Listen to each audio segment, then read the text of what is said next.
ठीक है। तो बेटा क्या होता है, करंट पता है, फ्लो ऑफ चार्ज। चार्ज में कौन होता है, इलेक्ट्रॉन्स होते हैं, है ना। तो होता क्या है, ध्यान से सुनिए बेटा। अभी ना यहाँ पर बहुत सारे हमारे पास एटम्स हैं, एटम्स। जैसे कोई मान लीजिए मेटल है तो उसके बहुत सारे क्या है हमारे पास, एटम्स है, एटम्स। अब वो एटम्स कैसे हैं, वो हमारे पास कंडक्टिंग एटम्स है। कैसे एटम्स है, या बोले कंडक्टिंग मटेरियल है, ठीक है ना। तो उसके इलेक्ट्रॉन्स कैसे होंगे, उसके इलेक्ट्रॉन्स होंगे फ्री।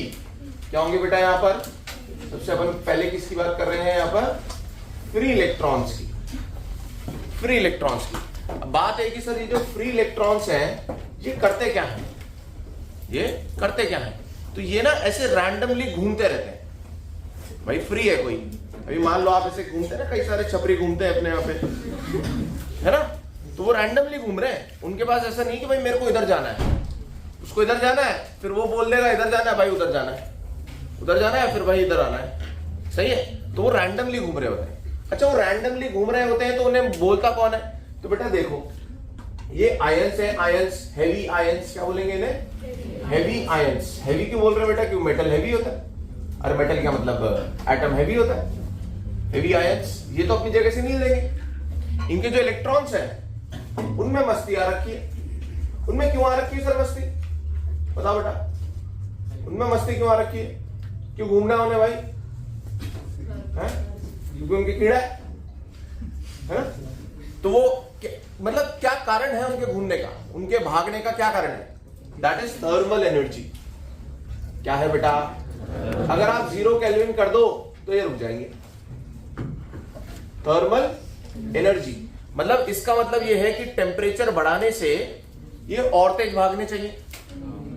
बताओ भाई, थर्मल एनर्जी, टेम्परेचर के कारण ये इलेक्ट्रॉन्स क्या कर रहे हैं, फ्रीली भाग रहे हैं। अब बेटा मान लीजिए यहां कोई इलेक्ट्रॉन था, अब वो भागा इधर की तरफ रैंडमली, जैसे वो यहां आएगा बेटा इससे बढ़ेगा, इससे बढ़ेगा तो क्या होगा बताओ, फिर वो इधर जाएगा, इधर जाने के बाद क्या होगा, लेटर से वो इधर चला गया, इधर जाने के बाद फिर वो इधर चला गया, इधर जाने के बाद फिर वो लेटर से यहां आ गया।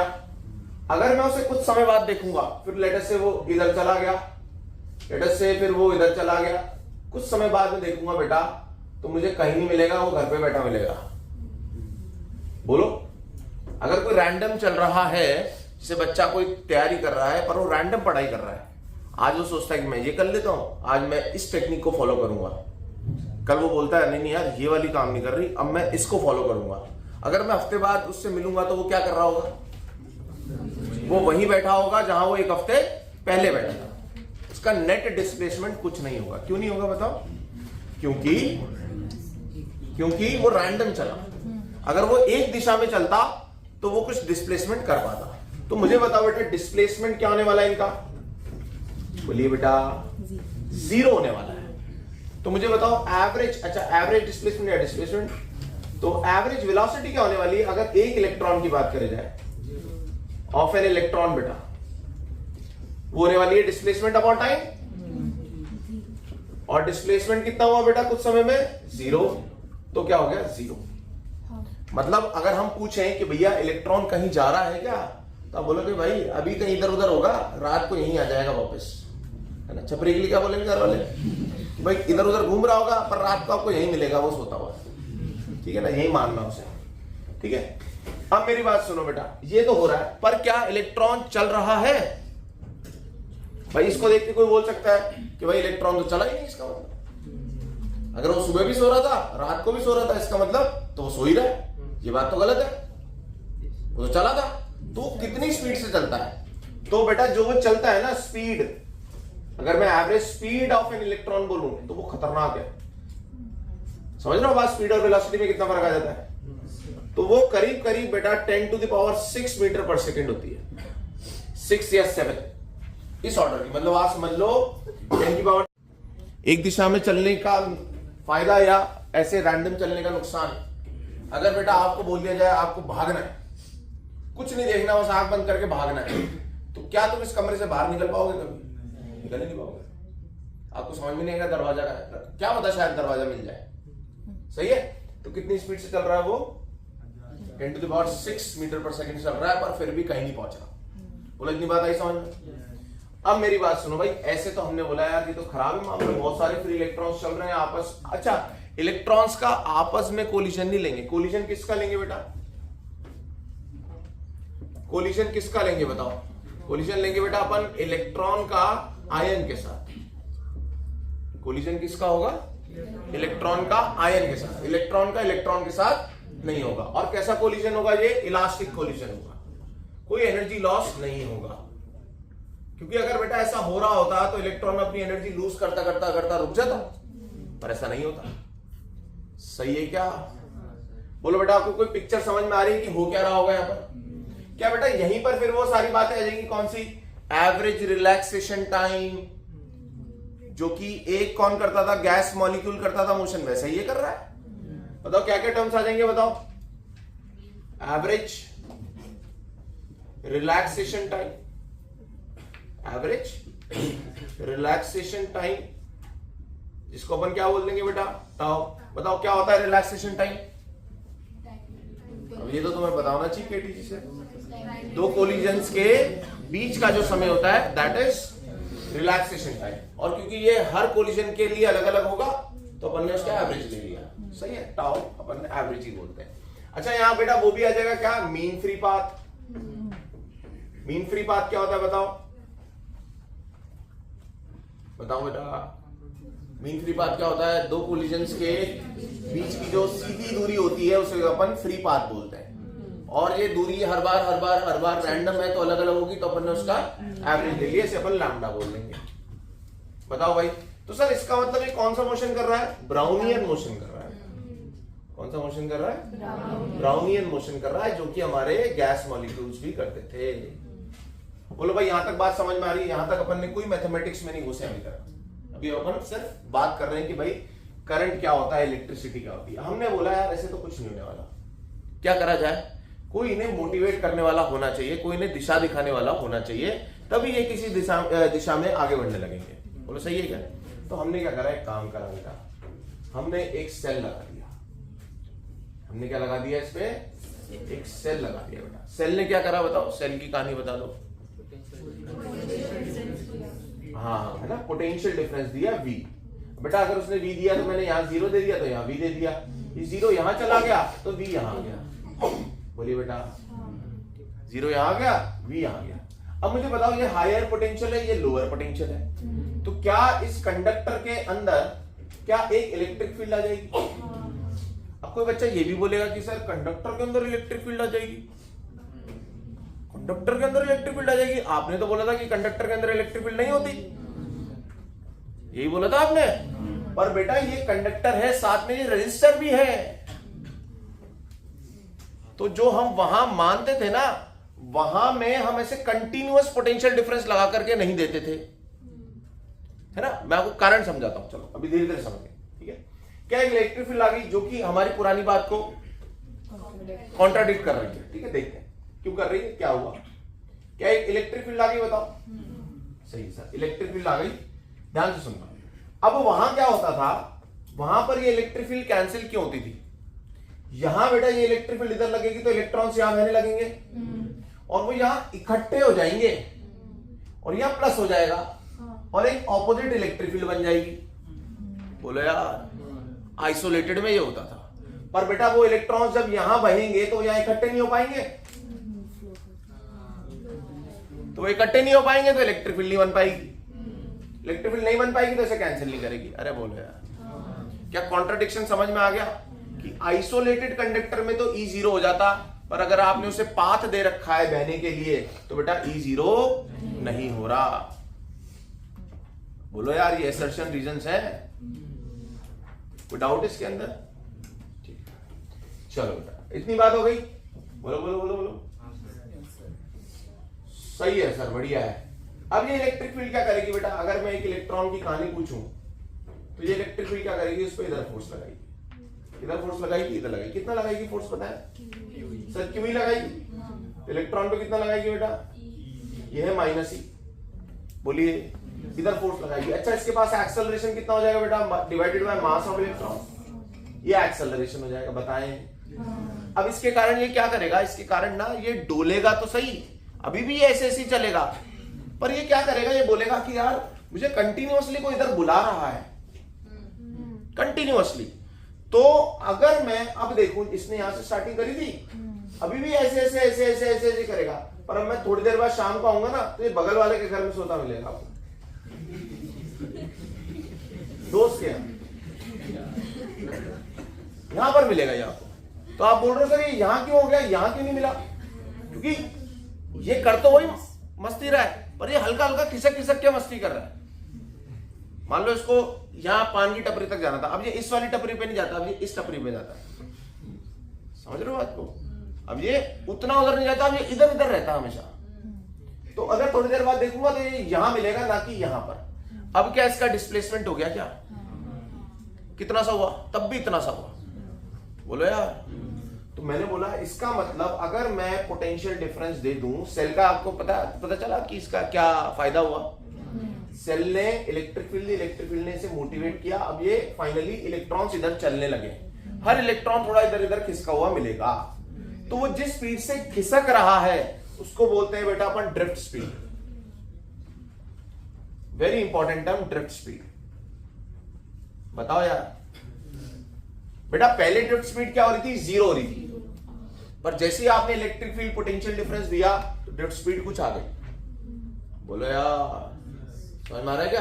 अच्छा सर ये किस ऑर्डर की होगी, क्या ये इतनी होगी सर, नहीं सर, ये होगी करीब करीब 10⁻⁴ मीटर पर सेकेंड।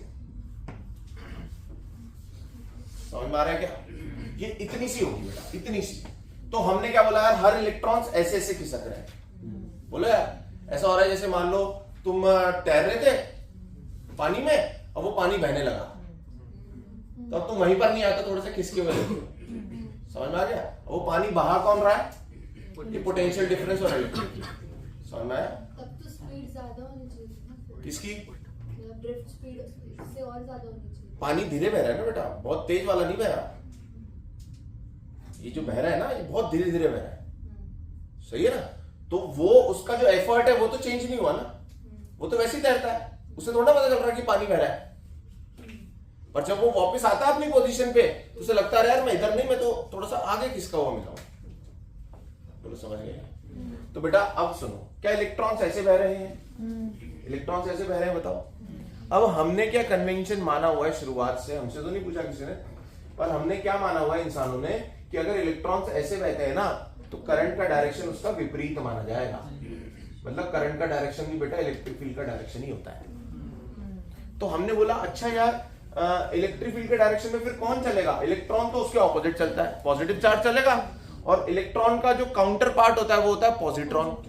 तो कई बार ऐसा बोल दिया जाता है कि पॉजिट्रॉन न्यू फ्लो कर रहा है, तो दोनों का चार्ज सेम है, मास सेम है, बस चार्ज ही तो ऑपोजिट है, प्लस माइनस। बोलो यार क्या तुम्हें समझ में आया कि ये कन्वेंशन है कि इलेक्ट्रॉन के ऑपोजिट डायरेक्शन में माना गया है, सच कुछ नहीं है, ये कन्वेंशन है। कन्वेंशन क्या होता है, जैसे अपन रोड पे अपन लेफ्ट साइड चलते हैं बेटा, राइट हैंड ड्राइव है, अपन लेफ्ट साइड चलते हैं, ये कन्वेंशन है। पर ये यूके में फॉलो नहीं हो रहा होगा, यूएस में फॉलो नहीं हो रहा होगा, क्यों नहीं हो रहा, क्योंकि ये सच नहीं है, वहां का कन्वेंशन कुछ और है। समझ में आया। अब ये कन्वेंशन माना गया है कि भैया रेड लाइट आती है तो रुकना है, उस पर लिखा हुआ थोड़ी ना है कि यार भगवान ने थोड़ा बना रखा है रेड लाइट आती है तो रुकना ही होता है। बोलो यार, तो हमने इंसानों ने बनाया। बोलो यार यहां तक समझ में आ रही बेटा बात। तो हमने क्या बोला यार, फिर अगर मैं इसके सिंपल, इसको अगर सिनेरियो को सिंपल करना चाहूं, देखना चाहूं, तो मैं क्या मान लेता हूं, ये सारे ना बेटा तमीज से चल रहे हैं। जैसे कि सोल्जर्स चलते हैं ना, आप स्कूल के अंदर परेड की प्रैक्टिस करते थे, 26 जनवरी पे आते थे चीफ गेस्ट, है ना, मेरे जैसे चीफ गेस्ट आते थे उधर ठीक है। तो ये सारे बेटा ऐसे चल रहे हैं, ये पूरी आर्मी चल रही है। कितने से चल रही है ये आगे, बीडी से चल रही है। बताओ भाई, एक के पीछे एक, एक के पीछे एक, ये ऐसे तमीज से चल रहे हैं। कितनी स्पीड से चल रहे हैं, अगर तमीज से चलता हुआ माना जाए तो बीडी से चल रहे हैं। पर एक्चुअली में आपको पता है ना हो क्या रहा है, एक्चुअली में वो आपस में भिड़ते हुए चल रहे हैं। अब कोई बच्चा बोल सकता है सर आपने इलेक्ट्रॉन का कोलिजन क्यों माना, बहुत सारे इलेक्ट्रॉन्स इधर उधर चल रहे हैं। अरे भाई पर इलेक्ट्रॉन इतना सा है भाई, मुझे बताओ यहाँ खूब सारी चींटियां चल रही हैं, खूब सारे मच्छर चल रहे हैं, मच्छर आपस में थोड़ा भिड़ते हैं यार, समझ में आया क्या? स्पेस इतना ज्यादा है और मच्छरों का डायमेंशन इतना सा है, तो उनके आपस में भिड़ने की प्रोबेबिलिटी बहुत कम है। तो आप कोलिजन किससे मानोगे कि यार टेबल से भिड़ गया? टेबल कौन है? आयन। अरे बोले यार बेटा, आपको कहानी समझ में आई? और समझाऊं आगे? मजा आ रहा है? अब सुनो, इलेक्ट्रॉन यहां आ गया। अब इलेक्ट्रॉन यहां आ गया, उसे रास्ता मिल गया बेटा, वो इकट्ठा नहीं हुआ, इस वजह से इलेक्ट्रिक फील्ड को कैंसिल नहीं कर पाया। और वो यहां आ गया, यहां आते ही उसके पास कितनी एनर्जी है बताओ मुझे? उसके पास एनर्जी बोलना बेटा, उसके पास एनर्जी है कितनी है बेटा? कितनी है? कितनी है? मैं माइनस ले लूं क्या? नहीं, पॉजिट्रॉन ले लूं बेटा, पॉजिट्रॉन ले लूं। बोलो पॉजिट्रॉन ले ले तो मजा आ जाएगा। अगर इलेक्ट्रॉन यहां आ गया तो बोलूं पॉजिट्रॉन यहां आ गया, पॉजिट्रॉन यहां आ गया तो बेटा उसके पास एनर्जी कितनी है? QV plus E into 0। कितना हो गया बेटा? 0। तो यहां से यहां तक तो उसको कोई एनर्जी नहीं लगेगी, और वो यहां के बैठ जाएगा 0 एनर्जी के साथ। U बराबर कितना है बेटा उसका? 0। बोलो अब वो क्या कह रहा है? भैया यहां रुक गया, मैं रुक गया, मुझे यार वहां जाना था, मैं इस कम्युनिटी से बिलोंग करता हूं, भैया मुझे जाने दो, मैं यहां से तो तुमने मुझे निकाल दिया, पर मुझे वापस वहीं जाना है। तो ये क्या बोल रहा है भाई? सुन मेरी बात, इसको किसी ने समझाया? भैया आपके पास है एनर्जी 0, अगर आपको यहां आना है तो आपके पास एनर्जी कितनी होनी चाहिए? E into V। तो बताओ यहां पाओगे? तो इसको बोला भाई बैटरी ने, बोले भाई हम किस लिए हैं? हम तेरे को कुदाएंगे यहां से, हम तेरे को यहां से कुदाएंगे, हम देंगे एनर्जी तेरे को। तो बेटा बताओ क्या ये सेल या बैटरी क्या काम करती है? उस इलेक्ट्रॉन या पॉजिट्रॉन को एनर्जी देती है कि वो उस बैरियर को क्रॉस कर पाए। समझ में आया क्या? ऐसा दिखाया जाता है बेटा। ये चीज घूम करके नीचे आई, यहां तक आई, फिर उसको उठा करके फिर ऊपर रख दिया। टॉय नहीं होता कुछ, यहां रख दिया तो फिर वो आराम से यूं घूम करके आएगी गाड़ी, फिर नीचे आ गया, फिर क्या करो? फिर दोबारा खेल देखना है तो ये काम जो कर रहा है ना, ये उठाने का, ये काम कौन कर रहा है? ये सेल या बैटरी कर रही है। तो इस इलेक्ट्रॉन को बोलती है भाई ये तू एनर्जी दे, और यहां पहुंच जा। अब यहां पहुंचेगा, यहां से यहां फ्री पहुंच जाएगा, फिर ये वही मस्ती करने लगेगा, फिर यहां तक आ जाएगा, खिसकते फिर यहां आ जाएगा, फिर कंटिन्यूअसली। तो बेटा क्या होता है? इलेक्ट्रिसिटी कैसे बहती है, करंट कैसे बहता है? जैसे बहुत सारे इलेक्ट्रॉन्स लगे हुए हैं पर वो चल नहीं रहे। अब क्या होता है? सेल आता है, इंजन, जैसे इंजन चलाता है ना, सेल आता है और उनको ऐसे धक्का मारता है हल्का सा, अब वो चलने लगते हैं। तो जिस इंस्ट्रूमेंट से फ्लो करते हैं उसे पता चल जाता है भैया कुछ तो हो रहा है, और वो जल जाता है। ये है करंट इलेक्ट्रिसिटी। मतलब ऑलरेडी इलेक्ट्रॉन्स होते हैं पर वो चलते नहीं है, जैसे ही वो चलने लगते हैं इलेक्ट्रिसिटी है। अरे भाई बताओ, अगर इलेक्ट्रॉन्स चलने लगेंगे तो क्या हो जाएगा? इलेक्ट्रिसिटी हो जाएगा। बोलते ना इलेक्ट्रिसिटी नहीं आ रही यार, इसका मतलब क्या इलेक्ट्रॉन्स गायब हो गए, मर गए? नहीं, इलेक्ट्रॉन्स है पर वो चल नहीं रहे। और आपको अंदर ही अंदर तो पता है माइक्रोस्कोपिक लेवल पे कि वो चलते तो हैं पर कुछ काम के नहीं है। और जैसी इलेक्ट्रिसिटी आएगी इसका मतलब क्या? मोटिवेशन आ गया, अब वो चलने लगे। अब बेटा अगर मान लो मेरे में ऐसे कोई चलने लगे अंदर, कोई अंदर, तो मेरे को लगा भाई कुछ तो हो रहा है, तो अपन एपरेटस है, एपरेटस को ऐसा लगता है ये कुछ तो हो रहा है, तो चलने लगता है। समझ में आया? बोलो यार। अब बेटा यहीं से हमें एक चीज समझ में आ जाती है कि वर्कडन बाय बैटरी। बताओ बेटा, अभी तो ये 0 E चार्ज था, इसने E चार्ज को यहां खुदाया। अगर Q चार्ज होता तो कितना वर्क करना पड़ता उसे? Q phloem through the battery, जिसको उसने खुदाया। अरे भाई वो लेता है ना, पैसे लेता है ना भाई। अगर मान लो बोर्ड से आपको इधर से इधर जाना है तो पैसे लेगा ना यार वो। तो Q phloem through battery into potential difference of battery, ये होता है बेटा वर्क डन बाय बैटरी। ये अपन ने वहां भी यूज कर लिया था। समझ में आया अभी आपको? बोलो, लिख लो। ये मैंने आपको बहुत सारे एसेशन, रीजन और एक बेसिक कहानी समझाई है। हाँ यार ऐसी चालू करो यार। और एक फील है कि भाई वो क्या रहा है। अब थोड़ा सा अपन मैथमेटिकल चलते हैं और चैप्टर में आगे बढ़ते हैं।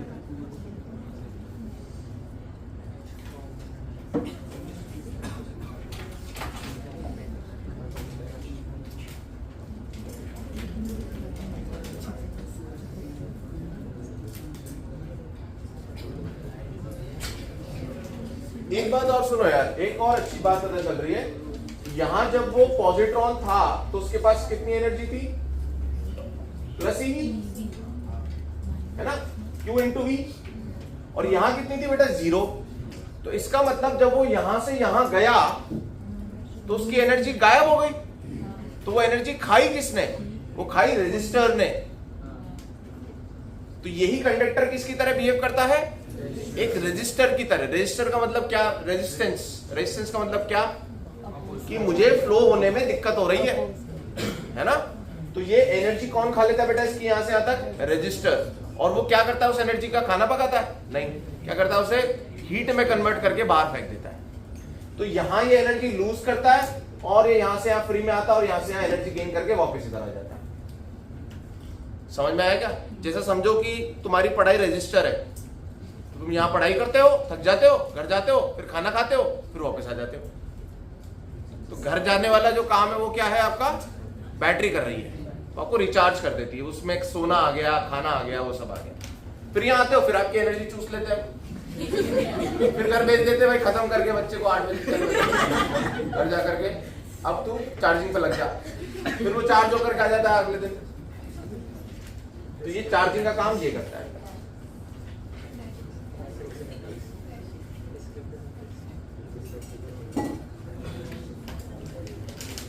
Current, electricity. आगे बढ़े बेटा इसमें।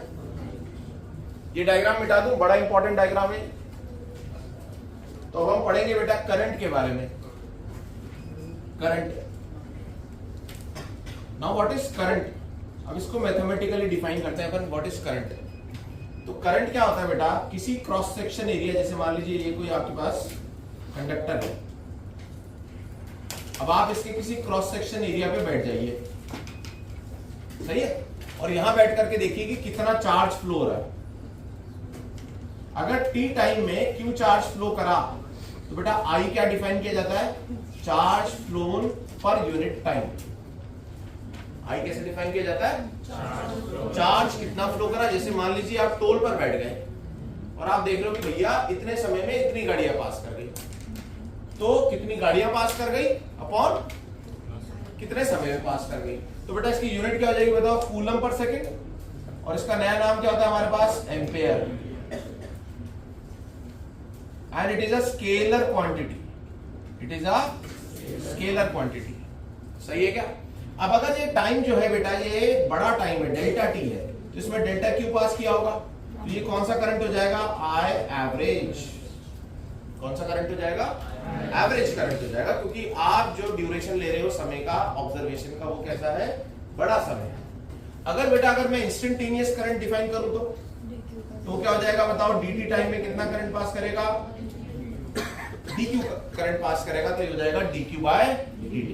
यहीं से मुझे बताओ dq कितना आ रहा है? I dt। तो बताइए बेटा डेल्टा क्यू कितना हो जाएगा? चार्ज फ्लोन कितना हो जाएगा? Integration of I D. अगर आपके पास IT कर्व हो तो उसका एरिया अंडर द ग्राफ आपको क्या देगा? चार्ज देगा। समझ में आ रही है क्या बात? बेटा ये छोटी छोटी बातें लिख लीजिए। क्या मैं ये मिटा दूं बेटा? मुझे जगह नहीं मिल रही है। कूलम पर सेकंड को अपन ने क्या नाम दिया बेटा? एम्पेयर नाम दिया on the name of scientist. और आपको बताया ये एक बेस क्वांटिटी है, is a base physical quantity, है ना, फंडामेंटल फिजिकल क्वांटिटी। याद आ रहा है? यूनिट्स एंड डायमेंशन में अपन ने पढ़ा था। इसकी यूनिट क्या बन जाती है? Coulomb per second. और उसको क्या नाम दे दिया? क्या? एम्पेयर। और इसका डायरेक्शन क्या होता है बेटा? इसका एक्चुअली ये टेंसर होती है, पर टेंसर हमारे सिलेबस में होता नहीं है, तो हम उसको बोलते हैं स्केलर। ठीक है, हमारे लिए इसका कोई डायरेक्शन नहीं है। अच्छा, अब आप बोलोगे डायरेक्शन तो है सर, आपने बोला अभी। डायरेक्शन क्या है बेटा इसका? कैसे माना जाता है? Opposite two electron direction. जिस डायरेक्शन में इलेक्ट्रॉन्स फ्लो कर रहे हैं उसके ऑपोजिट डायरेक्शन में। तो डायरेक्शन तो है, फिर इसे स्केलर क्यों बोला गया? क्योंकि ये वेक्टर एडिशन को फॉलो नहीं करता। क्यों नहीं करता? सुनना बेटा ध्यान से। ये 2 एम्पेयर आ रहा है, ये 5 एम्पेयर आ रहा है।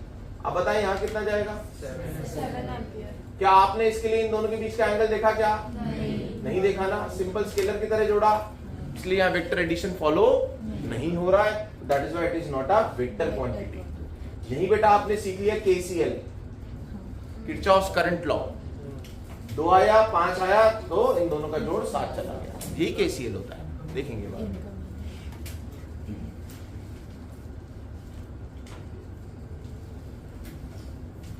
लिख लीजिए करंट के बारे में, फिर अपन कुछ क्वेश्चंस करते हैं।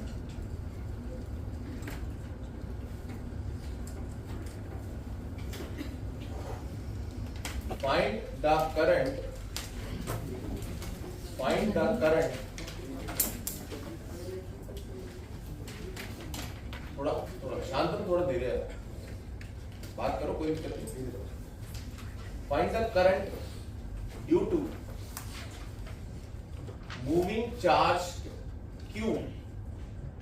Find the current due to moving charge Q in a circle of radius capital R.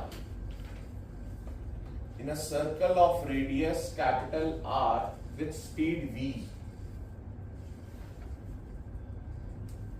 Charge Q in a circle of radius capital R with speed V. क्या हो रहा है बेटा यहाँ पे? यहाँ पर एक चार्ज क्यूब है जो कि घूम रहा है सर्कल में, क्यू चार्ज है, और कितनी स्पीड से घूम रहा है बेटा? वो 20 स्पीड से घूम रहा है, और रेडियस गिवन है क्या? कितना? आर ले लो, कैपिटल आर। तो बेटा आपको मुझे बताना है कि क्या चार्ज चलेगा तो करंट बनता है। तो बेटा अगर मैं यहां बैठ जाऊं, इस क्रॉस सेक्शन पे बैठ जाऊं, यहां ना एक वर्ड बहुत यूज होगा, क्रॉस सेक्शन। क्रॉस सेक्शन का मतलब क्या होता है बेटा? बताओ, क्रॉस सेक्शन का सिंपल मीनिंग क्या होता है बताएं? जिस सेक्शन से या जिस एरिया से फ्लो करने की आजादी है। इसे गेट है बेटा, ये गेट है, तो इसका क्रॉस सेक्शन क्या हो जाएगा? जितने पार्ट से आप निकल सकते हो, that is cross section area. सही है? तो क्रॉस सेक्शन पे बेटा मैं बैठ गया, यहां पर, यहां से इलेक्ट्रॉन्स, ये क्यू चार्ज निकलेगा, तो बताएं कितना हो जाएगा? आई का जनरल फॉर्मूला बेटा क्यू बाय टाइम। इसका मीनिंग क्या है? कितना क्यू कितने टाइम में पास हुआ। मुझे लगता है कि हर एक टाइम पीरियड में एक बार क्यू निकलेगा। बोलो यार, बोलिए। एक टाइम पीरियड में बेटा दोबारा घूम करके आएगा नहीं, तो एक टाइम पीरियड में एक बार क्यू निकलेगा, तो कितना हो जाएगा? आई बराबर Q divided by time period. Q तो क्यू है, और टाइम पीरियड क्या हो जाएगा? 2 pi by omega. 2 pi by omega, omega ऊपर गया, और ओमेगा को क्या लिख सकता हूं बेटा? V by R. बोलिए। देखो कितना खूबसूरत क्वेश्चन है ये भी बेटा करंट बन रहा है, ये भी करंट बन रहा है। तो आप बोलोगे सर इसका मतलब वो जो इलेक्ट्रॉन्स एटम में फ्लो करते हैं वो भी करंट बनाते होंगे? हाँ, वो भी करंट बनाते हैं। वो हम पढ़ते हैं कहां पर? मैग्नेटिज्म में, एटॉमिक मैग्नेटिज्म। समझ में आ रहा है? तो बेटा ये घूमता हुआ चार्ज भी क्या कर रहा है? चलता हुआ चार्ज हमेशा करंट बनाएगा। ये बात समझ में आई आपको? क्यों चार्ज पास हो रहा है इन अ टाइम पीरियड, तो दोबारा घूम के आएगा। मान लो तुम यार कांस्टेंट स्पीड से घूम रहे हो सर्कल में, तुम कितने समय में पास करोगे इस क्रॉस सेक्शन को? बार बार इसी क्रॉस सेक्शन को। मान लो एक नाका लगा हुआ है यहाँ पे, कितनी बार क्रॉस करोगे? सर एक बार पास करेंगे एक टाइम पीरियड के अंदर। तो आप पास करोगे, आप चार्ज हो, आप डिवाइड बाय टाइम पीरियड। समझ में आया? चलिए लिख लीजिए।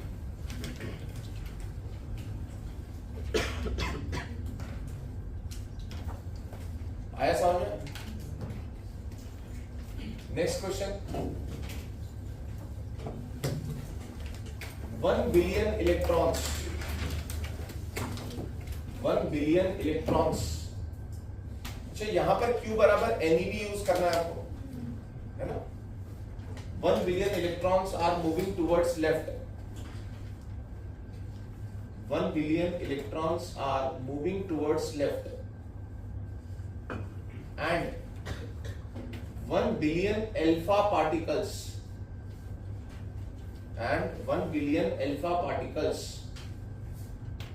are moving towards right.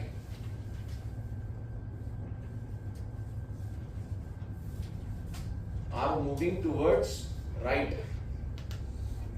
through a cross section. जब क्रॉस सेक्शन को ना अब अपन x बोलने लग जाते हैं. क्या बोलने लग जाते हैं? x. जैसे वो ट्रेन के पीछे नहीं बना हुआ होता x, वैसे वाला x बोलने लग जाते हैं कि भाई इससे पास करेगा वो. ठीक है, तो क्रॉस सेक्शन अभी के लिए बोल देते हैं पर सेकेंड. पर सेकेंड फाइंड करंट. करेंगे आप ट्राई. अच्छा, बिलियन कितना होता है बेटा? बिलियन 10 की पावर 9. मिलियन कितना होता है? मिलियन 6.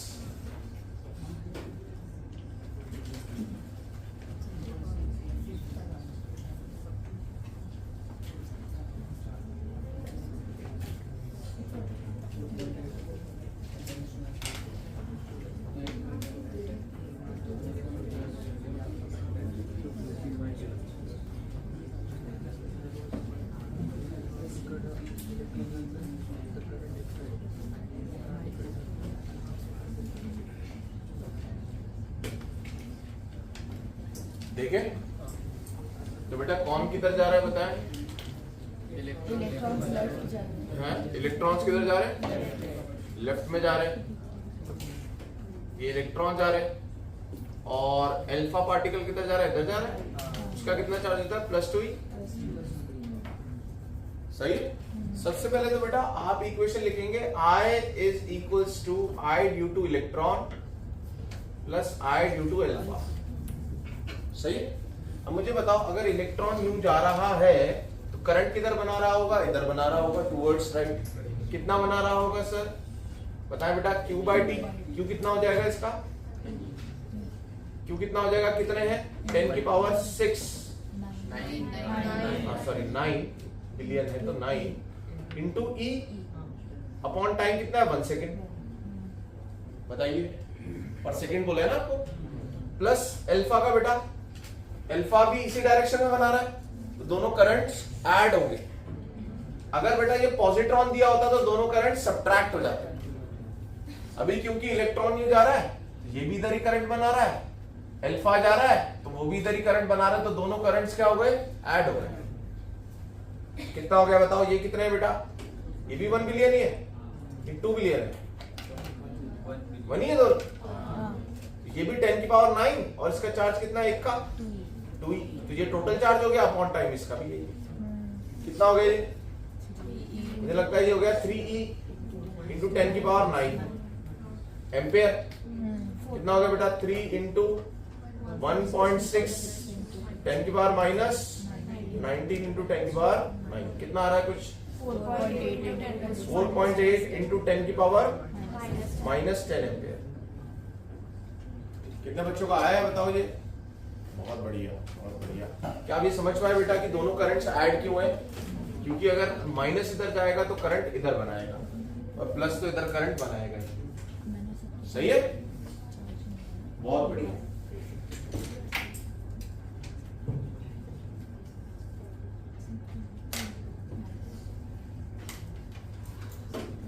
चलिए next question. Capital Q equals to TQ. Capital Q equals to TQ. सही है. Find I at T equals to 4 seconds. Find I at T equals to 4 seconds. इसका दूसरा part, find I average from. Average होगा तो हमेशा एक time interval होगा. From T equals to 0 to T equals to 4 seconds. 0 से 4 second. सही है. करें, ट्राई करें बेटा. तो बेटा I इंस्टेंटेनियस कितना हो जाएगा? dq/dt. डिफरेंशिएट कर देंगे इसे. कितना हो जाएगा? 3t square. कितना हो गया? 3 इंटू किस समय पे निकालना है? 4 4 4 16 16 3 जा 48 एम्पेयर। और आई एवरेज कैसे निकालेंगे बेटा? I average is delta Q by delta T. I average कितना हो जाएगा? Delta Q by delta T. Delta Q क्या हो जाएगा? Q at 4 seconds minus Q at 0 seconds upon 4 minus 0। Q at 4 seconds कितना होगा? 4 का क्यूब कितना? 64। एट 0 सेकेंड 0 ही हो जाएगा अपॉन 4 माइनस 0 दैट इज 4। कितना हो गया बेटा ये? 16 एम्पियर। सही। कितने बच्चों का आया बताएं? ठीक है, लिख लीजिए।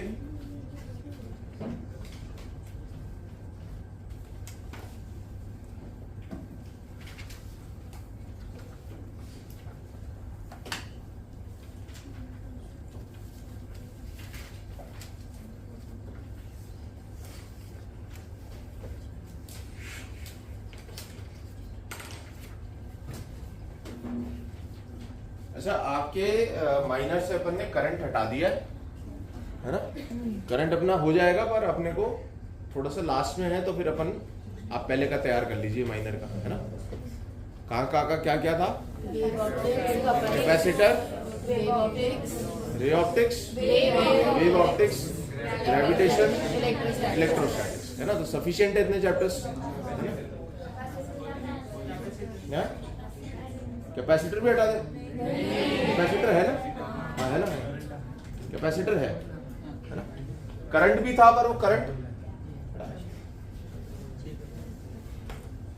चल नोट करके लिखे बेटा, नोट करके लिखे। स्लोप ऑफ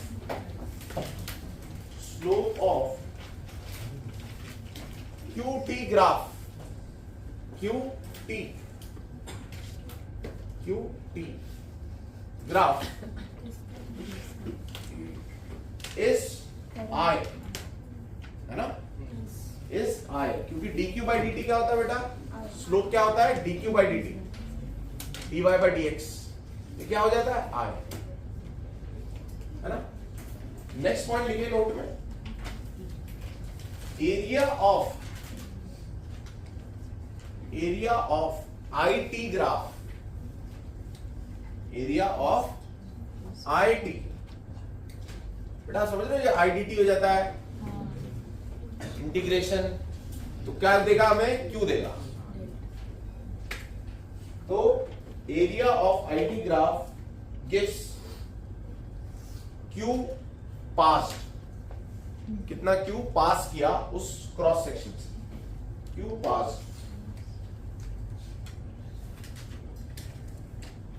आई बात समझ में, है ना? तो कहीं अगर ऐसा क्वेश्चन दिखेगा तो हम स्लोप या एरिया से चीजों को निकाल सकते हैं, कंपेयर कर सकते हैं, वैल्यू निकाल सकते हैं। एंगल दे दिया, स्लोप निकालना है, निकाल लेंगे। चलिए, अब नेक्स्ट टर्म आता है बेटा यहां पर करंट डेंसिटी। क्या टर्म आता है नेक्स्ट? Current density. बेटा मुझे बताओ, क्या आपने चार्ज डेंसिटी पढ़ा है, मास डेंसिटी पढ़ा है? एक होता था लीनियर चार्ज डेंसिटी, एक होता था एरियल चार्ज डेंसिटी, एक होता था वॉल्यूम चार्ज डेंसिटी। मुझे बताओ यहां क्या नाम बोल रहा हूं मैं? Current density. बेटा ये कोई क्रॉस सेक्शन है और इस क्रॉस सेक्शन को करंट पास कर रहा है। ऐसे मान लीजिए पानी बह रहा है। क्या बह रहा है? पानी बह रहा है। तो बेटा बताओ, क्या ये करंट जो है इस एरिया पे बढ़ रहा है?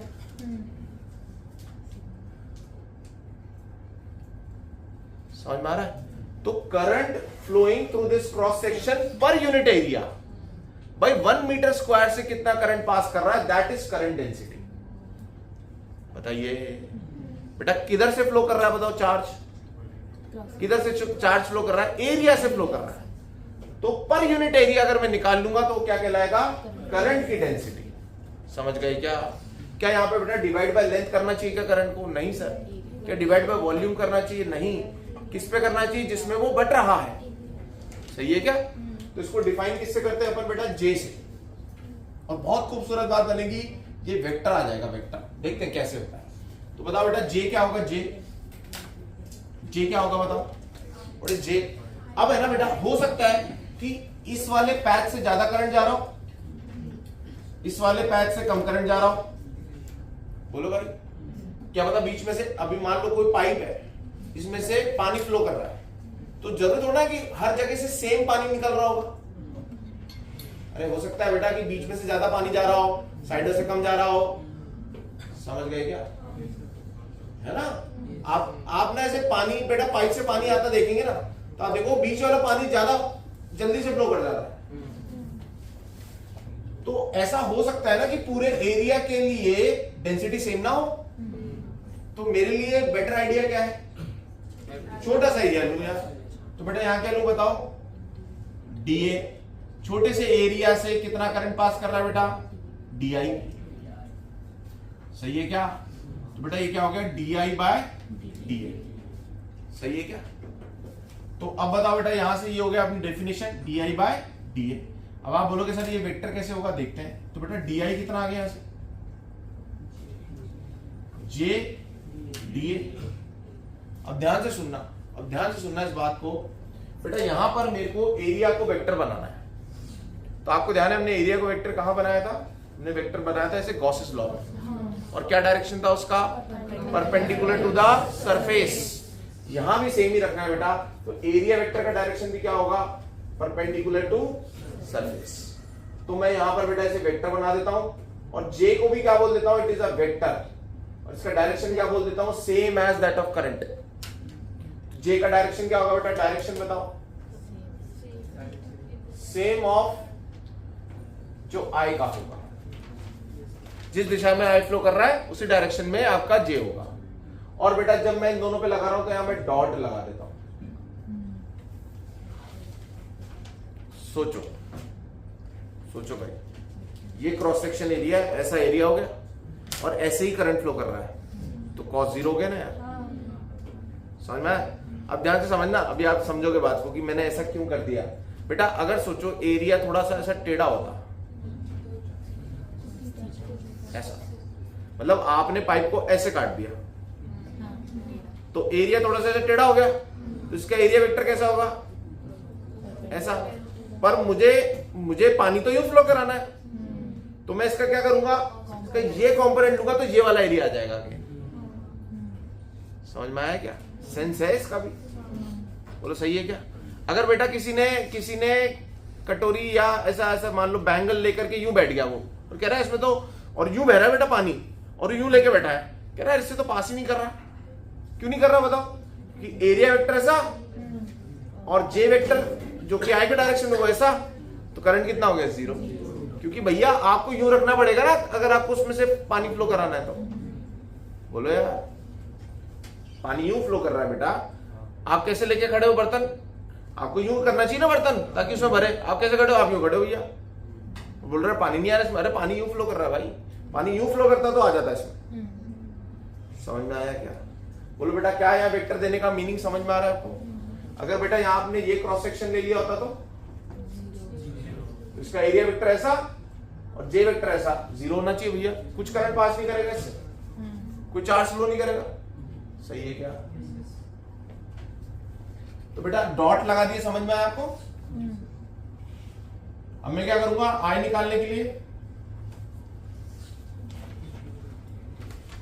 इंटीग्रेशन जे डॉट,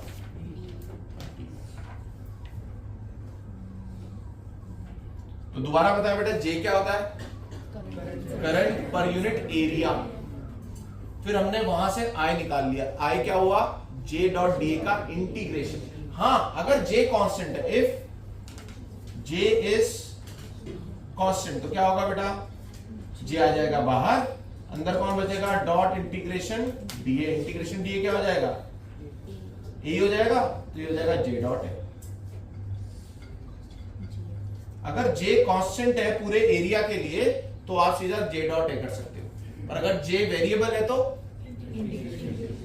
फिर आपको इंटीग्रेशन से आंसर निकालना पड़ेगा। समझ में आया? थोड़ा सा अलग कहानी थी, इसको लिख लीजिए बेटा। इसकी यूनिट क्या हो जाएगी बेटा, बताओ unit. Ampere per metre square, लिख लीजिए। समथिंग डिफरेंट J,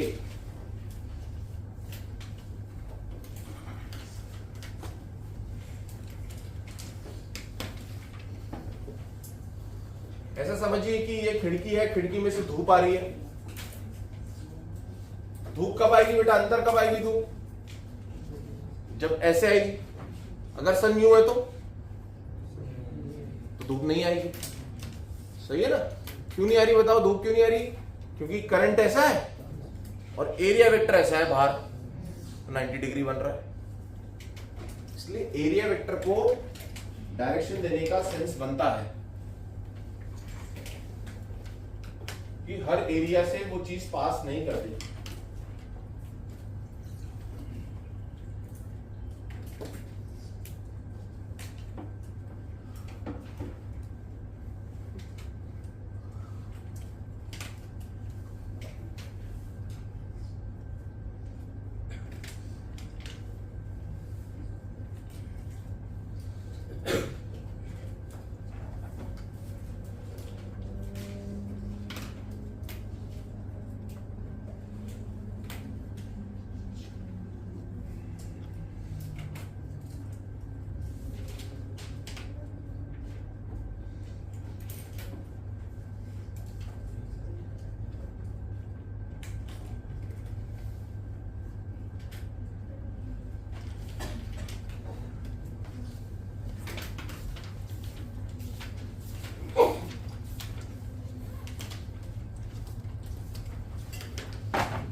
ठीक है,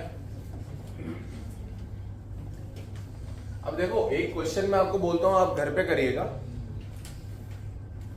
ये एक बहुत ही अच्छा क्वेश्चन है।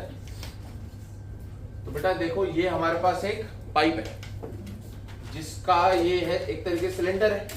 इसका रेडियस कितना है, कैपिटल आर, और इसमें जो जे है ना, जे वो वेरी कर रहा है। कैसे वेरी कर रहा है?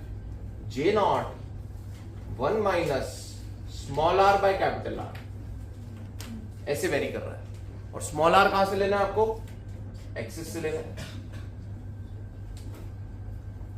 समझ में आ रहा है? तो आपको बेटा फाइंड आई निकालना है कि इस क्रॉस सेक्शन से कितना करंट पास कर रहा होगा। कैसे करेंगे बताओ, तरीका बता दो बस, फिर आप चाहे से घर पे से करिएगा। बताएं।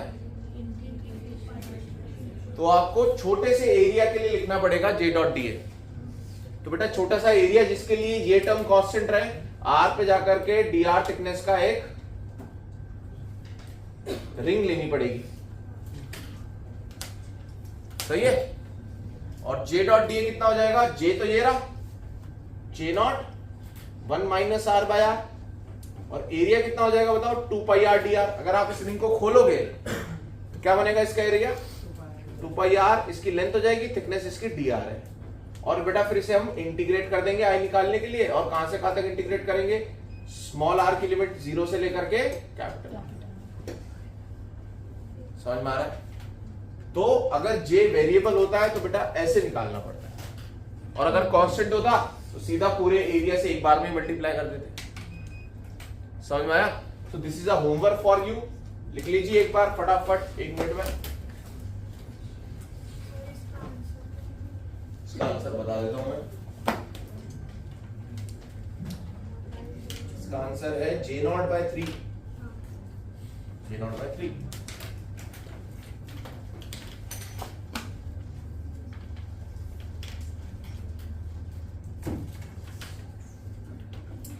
ये थोड़ा सा ये एक अच्छा क्वेश्चन है, जेईई मेंस के टाइप का क्वेश्चन है।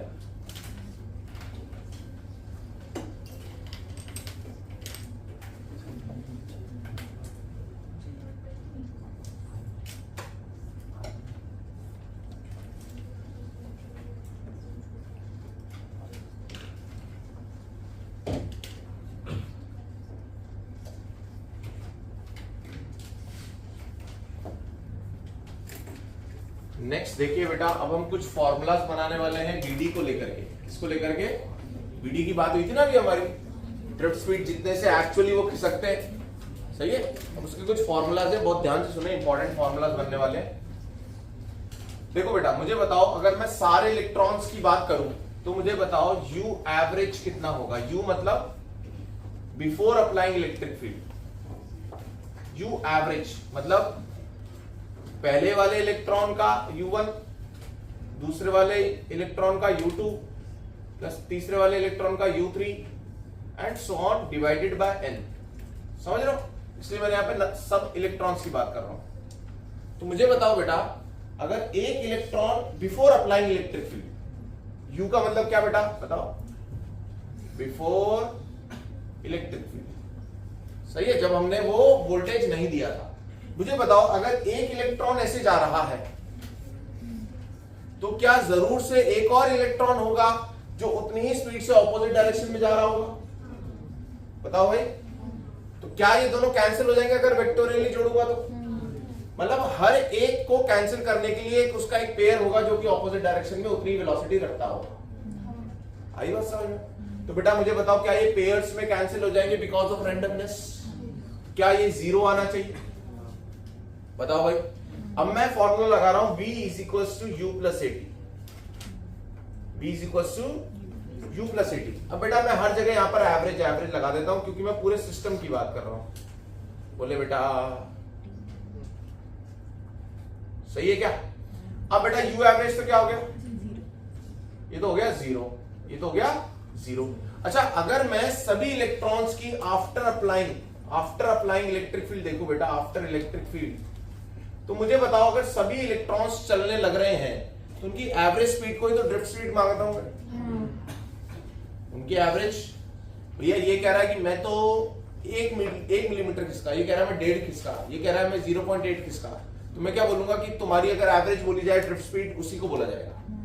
तो बेटा ये V एवरेज क्या है हमारे पास? यही हमारे पास V ड्रिफ्ट है। बताएं, बोलो सही है क्या? अच्छा सर A एवरेज कितना होगा? हर एक इलेक्ट्रॉन का तो A सेम है, कितना? E by M।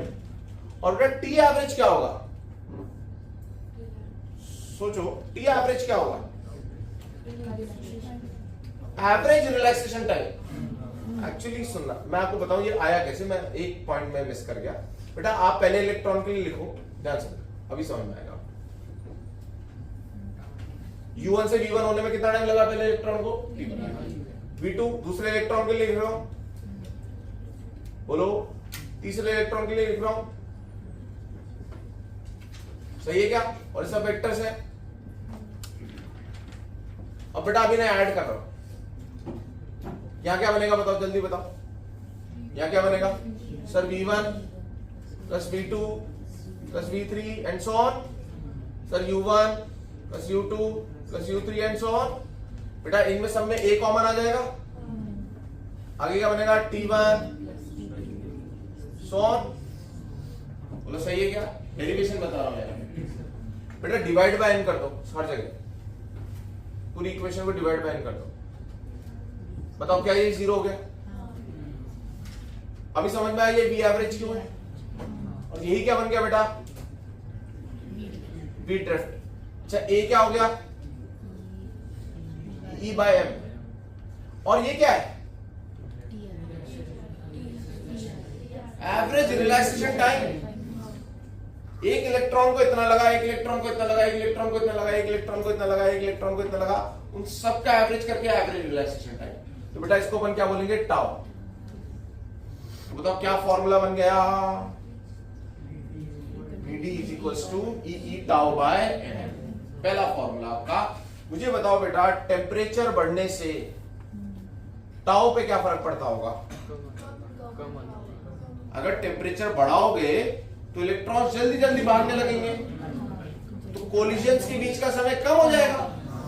तो बेटा टेम्परेचर बढ़ने से टाउ पे डायरेक्ट इफेक्ट आता है कि टाउ हो जाता है कम। तो VD भी क्या हो जाएगा बेटा? कम हो जाएगा। VD भी क्या हो जाएगा? कम हो जाएगा। समझ में आया? पहला फॉर्मूला आपका VD is equal to E tau by M. दूसरा फॉर्मूला सुनो, यही लिख रहा हूं मैं बेटा, ये डायरेक्ट लिखते हैं, इसका डेरिवेशन नहीं कर रहे अपन। I बराबर NeAVD, I बराबर NeAVD. What is N? What is small n बेटा? Number of free electrons per unit volume. Per unit volume. समझ में आया? E क्या है? चार्ज ऑफ इलेक्ट्रॉन सबको पता है बेटा. What is A? Cross section area. And what is VD? E tau by. समझ गए? लिख लीजिए बेटा ये दो फॉर्मूलाज.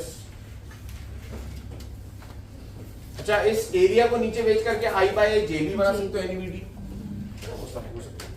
ये दो मेन फॉर्मूलाज है हमारे. इसका डेरिवेशन तो पता है, इसका डेरिवेशन मैंने स्किप किया.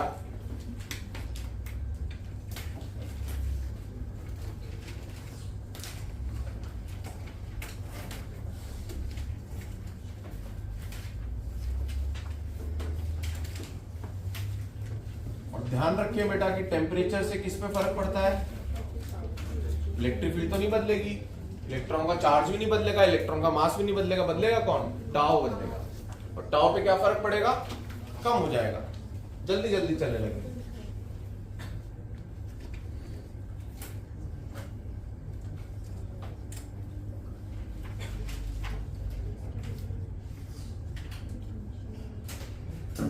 ये वाला स्किप कर दो चाहे से, ये वाला लिख लो डेरिवेशन. मेन तो फॉर्मूला याद होना चाहिए बेटा डेरिवेशन का. आप अपन 12th में तो है नहीं.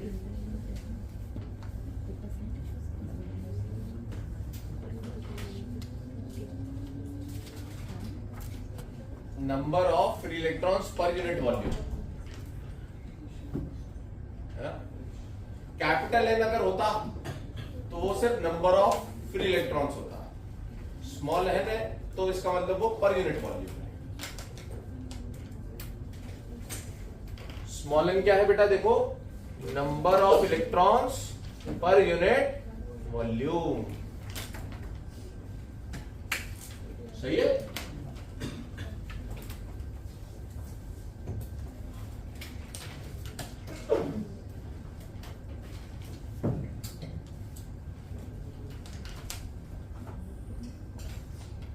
फॉर्मूले बन रहे हैं खूब सारे ना. कौन कौन से बन गए बताओ? 15-20 मिनट और पढ़ेंगे बस. ठीक है? नहीं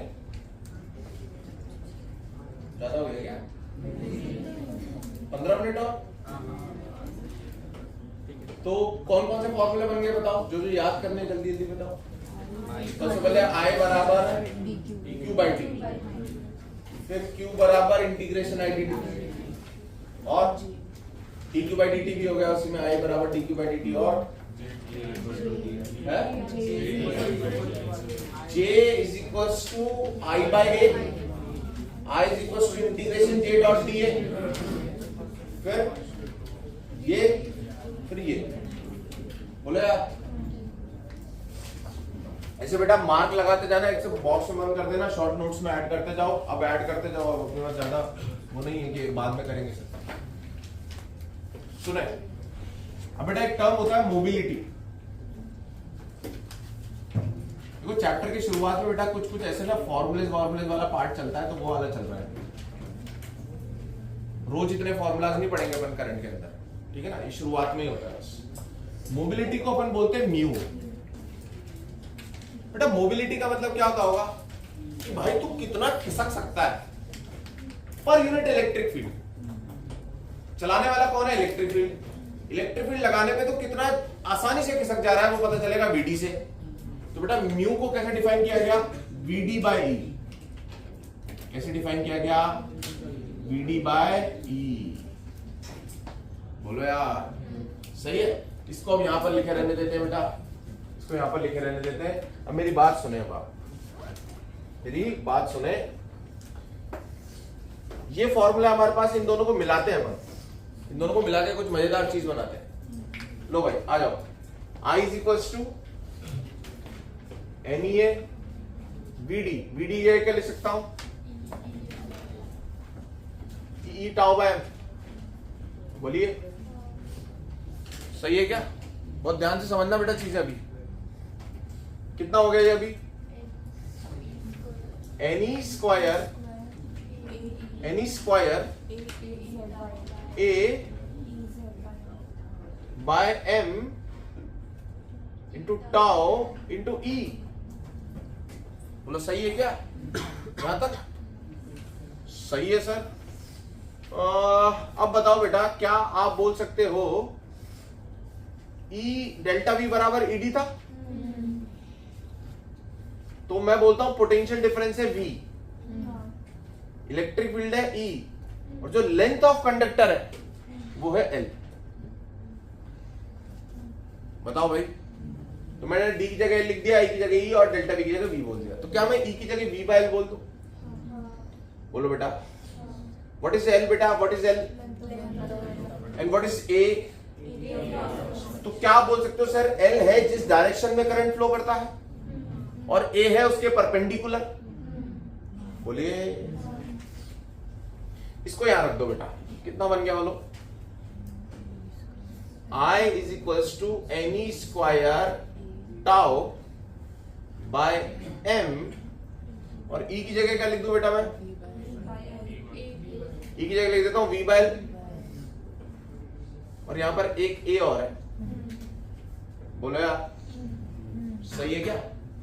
तो मैंने बोला यार एक बार बताओ, v is equals to R I होता है।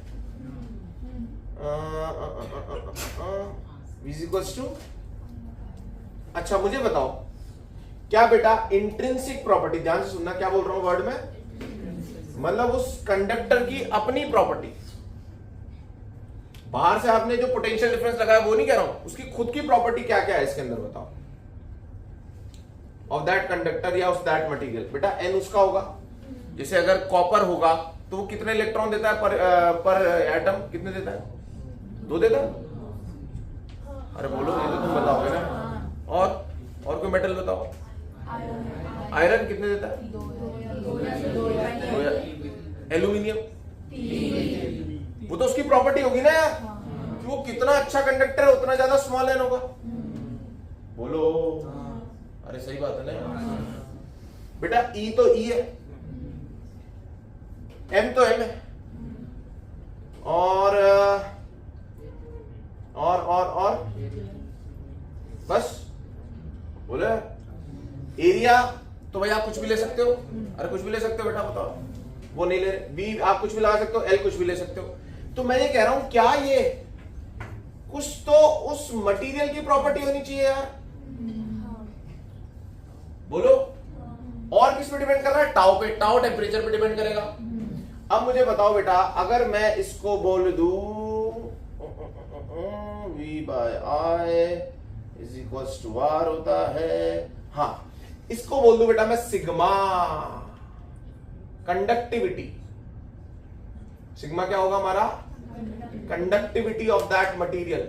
कंडक्टिविटी बताओ तो सिग्मा क्या होगा बेटा? Any square tau. और कंडक्टिविटी का उल्टा क्या होता है? रेजिस्टिविटी।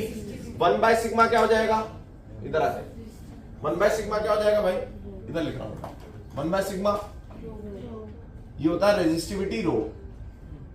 बोलो। कंडक्टिविटी का उल्टा रो। समझ में आया? तो रो क्या हो जाएगा बताओ? रो इज इक्वल टू हो जाएगा। अब बताना बेटा एक चीज बताओ यहीं पर ही, अगर टेम्परेचर बढ़ेगा तो टाउ का क्या होगा? टाउ घटेगा। अगर टाउ घटेगा तो रो बढ़ेगा। मतलब टेम्परेचर बढ़ने से रो बढ़ता है, रेजिस्टिविटी बढ़ती है। समझ में आया कि बात? अब बताओ बेटा, इस फॉर्मूले को मैं रो से रिप्लेस कर देता हूं। क्या मैं लिख दूं? I is equals to A V by L upon rho. सही है क्या? अब बेटा इस I को नीचे लिया और रो एल बाय को इधर लिया, V बाय आई। अभी अपन ओम्स लॉ पढ़ लेते हैं। क्या बोलता है ओम्स लॉ? ओम्स लॉ बोलता है कि जितना ज्यादा पोटेंशियल डिफरेंस लगाओगे उतना ही ज्यादा करंट बहेगा। भाई सही बात है यार, जितना ज्यादा अपन पोटेंशियल डिफरेंस लगाएंगे उतना ज्यादा स्ट्रॉन्ग इलेक्ट्रिक फील्ड, उतने ज्यादा इलेक्ट्रॉन्स बहेंगे पर सेकंड। सही है क्या? तो बेटा जब मैं इसको ऐसे लिखता हूं फिर मैं इसको ऐसे लिख देता हूं और फिर जब मैं प्रोपोर्शनल हटाता हूं तो आ जाता है हमारा, ये हमारा कौन? Ohm's law. सही है क्या? अब मुझे बताओ V बाय I को क्या लिख सकता हूं यहां से? V by I is R। बेटा R का क्या फॉर्मूला आ गया?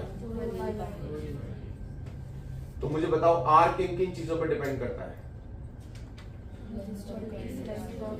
R किन किन चीजों पर डिपेंड करेगा? रो पे। और रो किस पे डिपेंड करता है? मटेरियल पे। मटेरियल की प्रॉपर्टी होगी एक तो, दूसरा बेटा रो किस पे डिपेंड करता है? टेम्परेचर पे। तो ये टेम्परेचर पे डिपेंड करेगा। सही है क्या? दूसरा बेटा किस पे डिपेंड करेगा? एल और ए पर। एल और ए क्या है? डायमेंशंस। बताओ एल कौन सा लेंगे अपन? नहीं, एल किसको बोलते हैं और ए किसको बोलते हैं? अगर मान लीजिए बेटा करंट यूं फ्लो कर रहा है तो एल को कौन सा लोगे? जो इसी डायरेक्शन में होगा। और ए कौन सा लोगे? जो इसके परपेंडिकुलर होगा। बोलो यार, R is equal to rho L by बना दिया भैया अपन ने। अब यहां जाते हैं mu is equal to B D by. बेटा E की वैल्यू रखना है यहां से, E टाउ बाय M से रखना। E कितना है? VDM।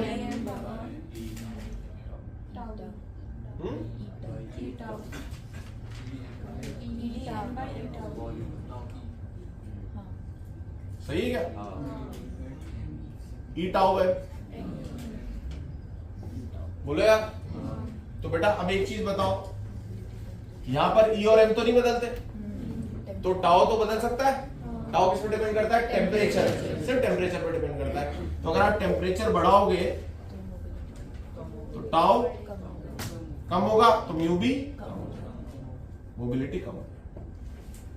बोलो बेटा अपन ने कितनी सारी चीजें बना ली बताओ इन फॉर्मूला से। क्या क्या सीखा अपन ने? इन दोनों को मिला करके बेटा अपन ने कहां से स्टार्ट किया था? यहां से स्टार्ट किया था। सेकंड पार्ट अपन ने ये लिखा।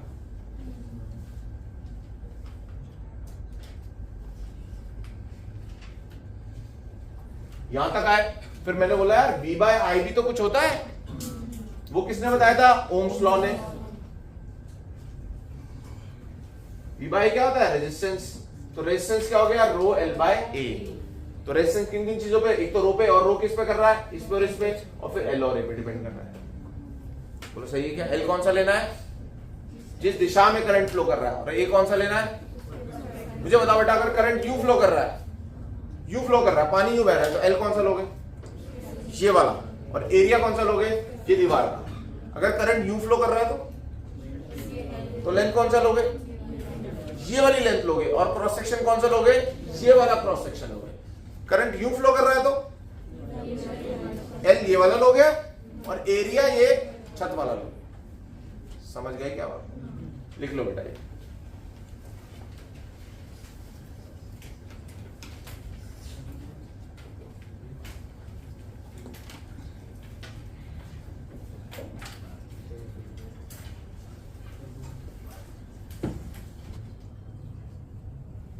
डेरिवेशन इंपॉर्टेंट हमारे लिए नहीं है, ध्यान रखना। बस हमें आखिरी में जो फॉर्मूले बन रहे हैं वो पता हो तो बहुत। जैसे ये है, ये नहीं याद होता बच्चों को, फिर भी मैं कह रहा हूं आप याद करिए इसे। अगर ये याद हो गया तो सिग्मा अपने आप याद हो गया। उसका उल्टा, अगर सिग्मा याद है तो ये याद हो गया। ये तो याद करता ही ये बच्चा, ये करना ही पड़ेगा। ये ओम्स लॉ बच्चे को पता ही होता है, ये अपन ने कर ही लिया।